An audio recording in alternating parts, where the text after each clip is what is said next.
কাতার বিশ্বকাপের পর থেকেই চলছে লিওনেল মেসির অবসর নিয়ে জল্পনা কল্পনা। বয়স আর ফিটনেস বিবেচনায় অনেকেই 2026 বিশ্বকাপে মেসিকে আর দেখছেন না, তবে তার সতীর্থরা বরাবরই মেসিকে আরেকবার বিশ্বকাপের মঞ্চে দেখতে চান।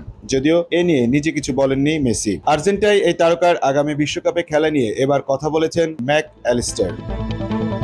তিনি ইএসপিএনকে বলেছেন, আপনি যদি আমার ভাবনা জানতে চান, হ্যাঁ আমি মনে করি সে সেখানে 2026 বিশ্বকাপে থাকবে। অন্তত সাক্ষাৎকারে তার কথা শুনে এবং আমরা যখন জাতীয় দলে যোগ দিয়ে তাকে অনুশীলন করতে দেখি কিংবা যেভাবে সে খেলে, আমার কোনো সন্দেহ নেই যে সে সহজেই খেলতে পারবে। তবে শেষ পর্যন্ত মেসির নিজের সিদ্ধান্তের উপরই নির্ভর করবে তাকে বিশ্বকাপে দেখা যাবে কিনা।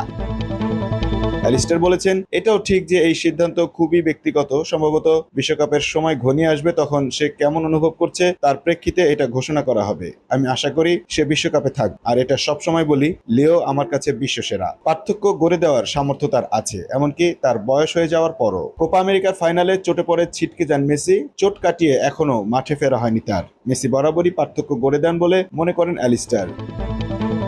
তিনি বলেন, আমরা সবসময় দলের উপর মনোযোগ দেই। আমরা জানি সেও এখানে থাকবে না। আমাদের এখন আরো শক্তিশালী হতে হবে, কারণ কোনো কিছু ভুল হলে যে খেলোয়াড়টি আমাদের বাঁচাতে পারেন তিনি থাকবেন না। আমরা জানি যে লিও থাকলে প্রতিপক্ষ কিছুটা ভীত থাকে, এটা স্বাভাবিক। তবে আমাদের এমন খেলোয়াড়ও আছে যারা ইউরোপের বড় ক্লাবগুলোতে খেলে, ফলে তারা যখন আর্জেন্টিনা জাতীয় দলকে দেখে তারা বুঝতে পারে ম্যাচটা সহজ হবে না। এটাই আমরা চাই। আমরা আমাদের সেরাটা দেখাতে চাই, যেন প্রতিপক্ষের জন্য দিনটা কঠিন হয়ে ওঠে, যোগ করেন তিনি। Mamun Mahfuz, time news desk.